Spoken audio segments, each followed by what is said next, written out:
Hello बच्चों, आज हम प्रश्नावली 4.4 के सवाल हल करेंगे। इसका पहला सवाल देखिए। निम्न द्विघात समीकरणों के मूलों की प्रकृति ज्ञात कीजिए। यदि मूलों का अस्तित्व हो तो उन्हें ज्ञात कीजिए। तो सबसे पहले हमने इनमें क्या देखना है कि इन द्विघात समीकरणों के मूलों की अस्तित्व है कि नहीं है, उनके मूल किस प्रकार के हैं, और अगर उनके मूलों का अस्तित्व है तो उन्हें हमने निकालना है। तो सबसे पहले हम विविक्तकर निकालेंगे, और विविक्तकर यदि 0 या 0 से बड़ा होगा तो उस समीकरण के मूल वास्तविक होंगे, और अगर 0 से छोटा होगा तो उनके मूलों का अस्तित्व नहीं होगा। तो यहाँ देखो, सबसे पहले हमें दिया हुआ है 2x² - 3x + 5 बराबर 0। तो a का मान कितना है, यहाँ पे x² का गुणांक है 2, b का मान है -3 और c का मान है 5। तो सबसे पहले हम विविक्त कर देखते हैं, यानी कि b² - 4ac। तो इसका मान कितना आया, -3 का वर्ग -4 गुना 2 गुना 5, यानी कि 9 - 4 को 2 से गुना किया 8 और 5 से किया तो 40, यानी कि -31। तो इसका मतलब हमारा जो विविक्तकर है वो 0 से छोटा है। तो इस कंडीशन में, इस स्थिति में क्या होता है कि द्विघात समीकरण के मूलों का अस्तित्व नहीं होता। तो इस समीकरण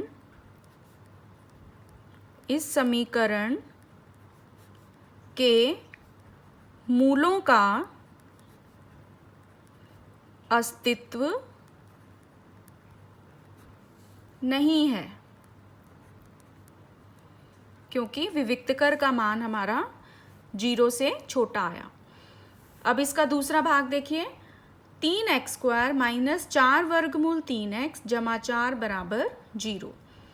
तो यहाँ भी पहले हम विविक्तकर निकालेंगे। तो a का मान है 3, b का है -4 वर्गमूल 3 और c का है 4। तो b² - 4ac, इसका मान कितना आएगा, -4 वर्गमूल 3 का वर्ग -4 गुना a का मान है 3 और c का मान है फिर से 4। तो -4 वर्गमूल 3 का वर्ग कितना हुआ, -4 माइनस माइनस तो प्लस हो जाएगा, और 4 को 4 से करोगे 16, और वर्गमूल 3 का वर्गमूल हट जाएगा तो 16 गुना 3 48। ऐसे ही इसका भी आया 48। तो हमारा जो विविक्तकर है वो इस केस में कितना आ गया, 0। तो यहाँ से हमें क्या पता चला कि जो हमारा समीकरण है उसके मूल किस प्रकार के होंगे, वास्तविक और बराबर मूल होंगे। तो इस समीकरण के, हम यहाँ पे लिखेंगे, इस समीकरण के वास्तविक और बराबर मूल होंगे, बराबर मूल हैं। तो अब इसके मूल निकालने के लिए फिर से हम क्या करेंगे, सूत्र लगाएंगे। x बराबर क्या सूत्र होता है, -b ± वर्गमूल b² - 4ac बटे में 2a। द्विघाती सूत्र लगाएंगे तो ये बन गया -b का मान रखा, प्लस वर्गमूल b² - 4ac 0 है, बटे में 2a। तो x के मान दोनों बराबर आएंगे इसमें, तो आ गया 4 वर्गमूल 3 बटे में 6, और दूसरा भी 4 वर्गमूल 3 बटे में 6। तो 4 से 6 हम काट सकते हैं, तो ये रह गया 2 वर्गमूल 3 बटे में 3, और इसी तरह से दूसरा भी सेम आएगा, 2 वर्गमूल 3 बटे में 3। तो ये इसका हल आ गया। तो अब देखो तीसरा भाग इसका। तीसरा भाग है 2x² माइनस 6x जमा 3 बराबर 0। तो यहाँ भी पहले a लिखेंगे। a कितना है? x² का गुणांक 2, b का मान आएगा x का गुणांक -6 और c का मान अचर संख्या कांस्टेंट टर्म 3। तो विविक्त कर देखते हैं कितना आएगा इसमें। b का मान रखा -4ac, तो आ गया 36 माइनस 24 यानी कि 12, जो कि 0 से बड़ा है। तो यहाँ से क्या आ गया कि इस समीकरण के वास्तविक और भिन्न मूल होंगे, अलग अलग होंगे, इसके बराबर नहीं होंगे, और भिन्न मूल होंगे या हैं। तो अब हम इसके मूल निकालते हैं। फिर से हम क्या करेंगे? द्विघात सूत्र लगाएंगे। तो x बराबर -b यानी कि -6 प्लस माइनस वर्गमूल b² माइनस 4ac यानी कि 12 बट्टे में 2a। तो ये आ गया 6 प्लस माइनस वर्गमूल 12 बटे में 4। तो वर्गमूल 12 इसको हम लिख सकते हैं 2 वर्गमूल 3 बटे में 4। तो एक बार हम प्लस का निशान लेंगे और दूसरी बार माइनस का। अब ऊपर जो अंश है उसमें से 2 कॉमन ले लिया, तो अंदर रह गया 3 प्लस वर्गमूल 3। ऐसे ही दूसरे में भी 2 हम कॉमन ले लेंगे, तो 2 से ये 4 कट के कितना आ गया आंसर? x बराबर 3 प्लस वर्गमूल 3 बटा 4 और दूसरा 3 माइनस वर्गमूल 3 बटे में 4। तो ये तीसरा भाग समाप्त होता है। अब इसका अगला प्रश्न देखो। निम्न प्रत्येक द्विघात समीकरण में k का ऐसा मान ज्ञात कीजिए कि उसके 2 मूल बराबर हों। अब इसमें हमें ये समीकरण दिया हुआ है पहला 2x² प्लस kx प्लस 3 बराबर 0। यहाँ पर हमने k का मान निकालना है और हमें क्या कंडीशन दी हुई है कि इस समीकरण के दोनों मूल बराबर हैं। तो यदि 2 मूल बराबर होंगे तो विविक्तकर का मान कितना रहेगा? 0। तो हम विविक्तकर का मान पहले निकालेंगे, उसको 0 के बराबर रखेंगे और वहाँ से हम k का मान निकालेंगे। तो a का मान है 2, b का मान है x का गुणांक k और c है हमारा 3। तो b² माइनस 4ac किसके बराबर रखेंगे हम? 0 के बराबर। तो b² हो गया k का स्क्वायर माइनस 4 गुना a 2 है और c 3 है। तो k² माइनस 24 आ गया 0।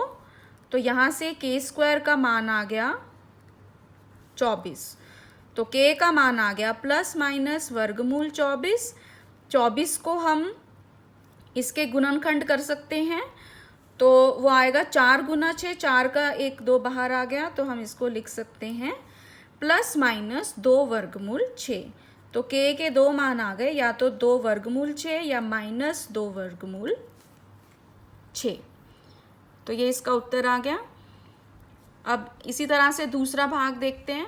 दूसरे भाग में हमें समीकरण दिया हुआ है kx ब्रैकेट x माइनस 2 जमा 6 बराबर 0।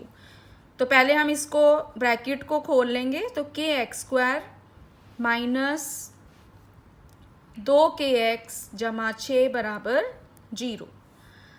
तो यहाँ से अब देखो a का मान कितना है? k, b का माइनस 2k और c का 6। फिर से हम क्या करेंगे? विविक्तकर को हम 0 के बराबर रखते हैं।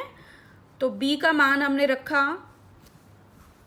तो आ गया माइनस 2k का वर्ग माइनस 4, a का मान है k और c का है 6।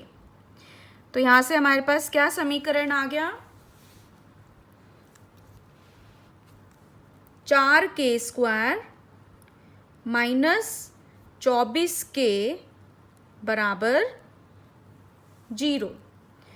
तो इन दोनों में से हम 4 के बाहर ले लेते हैं, अंदर रह गया k माइनस 6 बराबर 0।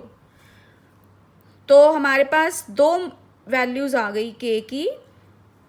k या तो 0 के बराबर है या k माइनस 6 0 के बराबर है, यानी कि k 6 के बराबर है।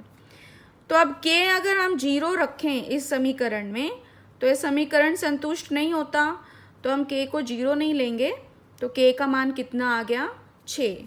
तो हम यहाँ पे लिख सकते हैं कि k इक्वल टू 0 इस समीकरण को संतुष्ट नहीं करता, संतुष्ट नहीं करता। तो यहाँ से हमारे पास k का मान कितना रह गया, खाली 6। तो ये इसका दूसरा सवाल हमारा हल हो गया। अब आइए अगला सवाल देखते हैं। अगले सवाल में हमें दिया हुआ है, क्या एक ऐसी आम की बगिया बनाना संभव है जिसकी लंबाई चौड़ाई से दुगनी हो और उसका क्षेत्रफल 800 मीटर स्क्वायर हो? यदि हो तो उसकी लंबाई और चौड़ाई ज्ञात कीजिए। तो पहले हमने इसमें द्विघात समीकरण बनाना है, फिर देखना है कि उस द्विघात समीकरण के मूल हम निकाल सकते हैं कि नहीं। तो देखो इसका उत्तर। अब इसमें जो लंबाई है वो चौड़ाई से दुगनी है, तो हमने माना चौड़ाई को हम ले लेते हैं x मीटर। तो लंबाई कितनी आ गई, उसका दुगना यानी कि 2x मीटर। अब हमें क्षेत्रफल 800 मीटर वर्ग दे रखा है, तो क्षेत्रफल का सूत्र क्या होता है, लंबाई गुना चौड़ाई। तो x गुना 2x हो गया, यानी कि 2x स्क्वायर। अब प्रश्न के अनुसार हमें क्षेत्रफल कितना दिया हुआ है, 800। तो 2x स्क्वायर का मान कितना आ गया, 800। और यहाँ से हम x स्क्वायर का मान निकाल सकते हैं 800 बटा 2 यानी कि 400। तो समीकरण क्या बन गया, x स्क्वायर माइनस 400 बराबर 0। अब हमें देखना है कि ये समीकरण के मूल हैं कि नहीं। तो यहाँ पर a का मान कितना है, 1, b है ही नहीं तो x की कोई टर्म नहीं है, तो b का मान 0 और c का मान माइनस 400। तो b स्क्वायर माइनस 4ac का मान कितना आ जाएगा, 0 का स्क्वायर माइनस 4 गुना 1 गुना माइनस 400, माइनस माइनस प्लस हो गया, तो यानी कि 1600, जो कि 0 से बड़ा है। तो यहाँ से हमारे पास क्या आ गया कि इस समीकरण के वास्तविक मूल होंगे। तो इस समीकरण के वास्तविक मूल हैं, इस समीकरण के वास्तविक मूल हैं। तो ये स्थिति संभव है, यह स्थिति संभव है। अब हम इसके मूल निकालते हैं, तो वहां से लंबाई और चौड़ाई आ जाएगी। तो मूल देखिए कैसे निकलेगा, x का मान माइनस b, तो minus 0 plus minus b square minus 4ac 1600 निकला, बटे में 2a हो गया, 2 गुना 1 2। तो x का मान आ गया प्लस माइनस 1600 का वर्गमूल 40 बटे में 2। तो x का मान आ गया प्लस माइनस 20। तो हम ऋणात्मक नेगेटिव साइन हम नहीं ले सकते, क्योंकि जो हमारी लंबाई या चौड़ाई है वो नेगेटिव नहीं हो सकती। तो यहाँ आप लिखोगे कि चौड़ाई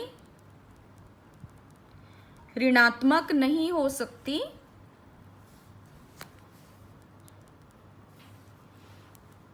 चौड़ाई ऋणात्मक नहीं हो सकती। तो x का मान कितना रह गया, 20। अब x हमने क्या माना था, चौड़ाई। तो यहाँ से चौड़ाई आ गई हमारी 20 मीटर और लंबाई 2x है, तो लंबाई आ गई 20 गुना 2 यानी कि 40 मीटर। तो यहाँ से हमारी लंबाई और चौड़ाई आ गई। तो इसी के साथ तीसरा सवाल समाप्त होता है। अगला सवाल देखिए। अगला सवाल क्या कहता है, क्या निम्न स्थिति संभव है? यदि है तो उनकी वर्तमान आयु ज्ञात कीजिए। दो मित्रों की आयु का योग 20 वर्ष है। 4 वर्ष पूर्व उनकी आयु का गुणनफल 48 था वर्षों में। तो सबसे पहले इसमें भी हम द्विघात समीकरण बनाएंगे, फिर उसका विविक्त कर देखेंगे। यदि 0 या 0 से बड़ा है तो उसके मूल होंगे, नहीं तो नहीं होंगे, और अगर नहीं हुए तो उस स्थिति में ये संभव नहीं है। तो इसमें हमने माना, अब 2 मित्र हैं तो माना एक मित्र की आयु बराबर x वर्ष। एक मित्र की आयु हमने x वर्ष ले ली, तो दूसरे मित्र की आयु कितनी होगी? दोनों के आयु का योग कितना है? 20 वर्ष। तो दूसरे मित्र की आयु कितनी रह गई? 20 माइनस x वर्ष। अब हमें क्या दिया हुआ है कि 4 वर्ष पूर्व उनकी आयु का गुणनफल 48 था। तो 4 वर्ष पूर्व पहले मित्र की कितनी आयु होनी चाहिए? 4 वर्ष पहले x माइनस 4 वर्ष, जितनी वर्तमान है उससे 4 वर्ष कम। तो यहाँ पर हम वर्तमान लिख लेते हैं इसको, माना एक मित्र की वर्तमान आयु। अब इसी प्रकार जो दूसरा मित्र है उसकी 4 वर्ष पूर्व कितनी आयु होनी चाहिए? जो उसकी वर्तमान आयु है उसमें से हम 4 घटा देंगे, यानी कि 20 में से 4 गया, 16 माइनस x वर्ष। अब प्रश्न के अनुसार इन दोनों का गुणनफल 48 था 4 वर्ष पूर्व। तो हमारे पास क्या आ गया? प्रश्न के अनुसार x माइनस 4, 16 माइनस x बराबर 48। अब हम इस समीकरण को सॉल्व करेंगे। तो इसका देखो गुना करो इसको, तो 16x माइनस x की x से करी x स्क्वायर, फिर माइनस 64 और जमा 4x बराबर 48।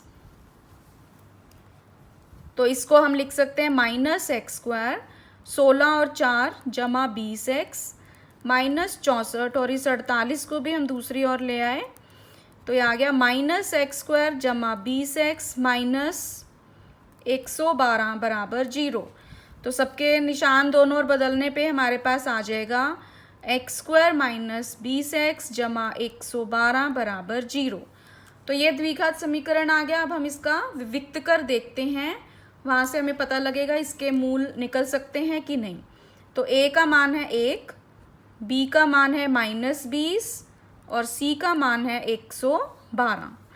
तो b स्क्वायर माइनस 4ac हम चेक करेंगे, तो माइनस 20 का वर्ग हो गया माइनस 4 गुना 1 गुना 112। तो यह आ गया 400 माइनस 480 448 सॉरी। तो घटाएंगे तो माइनस का 48 आ गया जो कि 0 से छोटा आ रहा है। तो इसका मतलब इस समीकरण के मूलों का अस्तित्व नहीं है, मूलों का अस्तित्व नहीं है। तो इसका मतलब यह स्थिति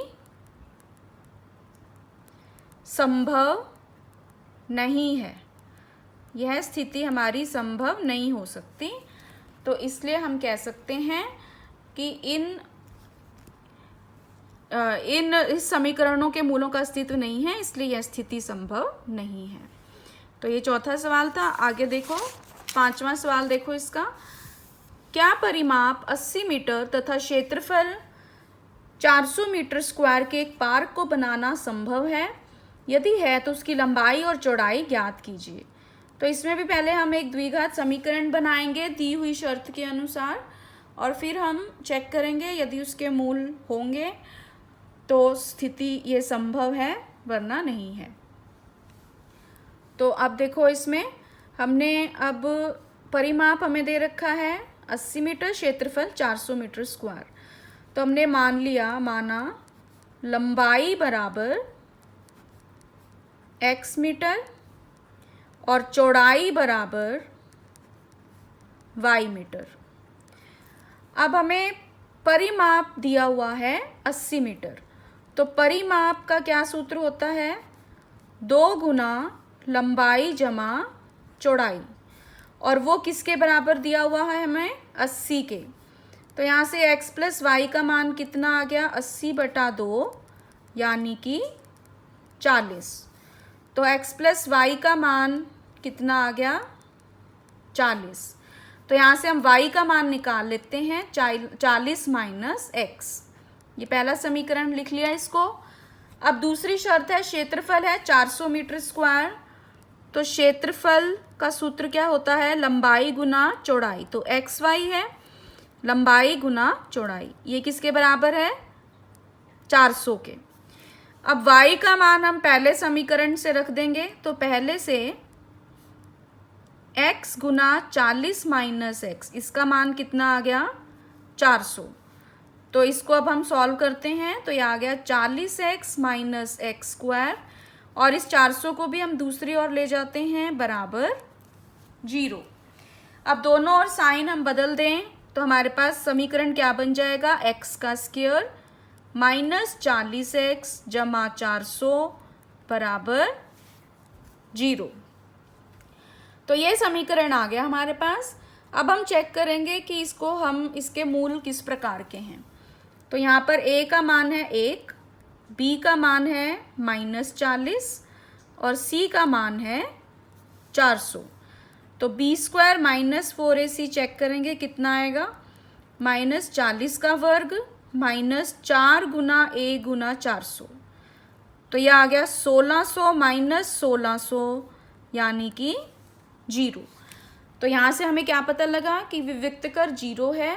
इसका मतलब इस समीकरण के मूल किस प्रकार के होंगे? वास्तविक और बराबर। तो इस समीकरण के मूल वास्तविक और बराबर हैं। तो इसका मतलब क्या हुआ कि इसके मूल हैं, तो यह स्थिति, यह पार्क बनाना संभव है। तो अब हमने, अगर ये संभव है तो इसकी क्या निकालनी है? लंबाई और चौड़ाई। तो अब हम इसको हल करते हैं, तो x का मान कितना आएगा? -b यानी कि माइनस का -40 plus minus b square minus 4ac 0 है बटे में 2a, तो 2 गुना 1 हो गया 2। तो यहाँ से हमारे पास x का मान कितना आ गया? 40/2 यानी कि 20। दोनों जो इसके मूल हैं वो बराबर ही हैं। तो x का मान यहाँ से कितना आ गया? 20 मीटर। x क्या था हमारा? लंबाई। तो लंबाई कितनी आ गई? 20 मीटर। और चौड़ाई कितनी है? चौड़ाई हमारी y थी। y कितनी थी? 40 माइनस x, तो वो भी आ जाएगी। 40 में से 20 गया 20 मीटर। तो लंबाई भी 20 मीटर आ गई और चौड़ाई भी 20 मीटर आ गई इसकी। और इसी के साथ ये प्रश्नावली समाप्त होती है। अगर आपको ये वीडियो पसंद आए तो लाइक बटन पे क्लिक करें और मेरा चैनल सब्सक्राइब करें बाकी के वीडियोस के लिए। धन्यवाद।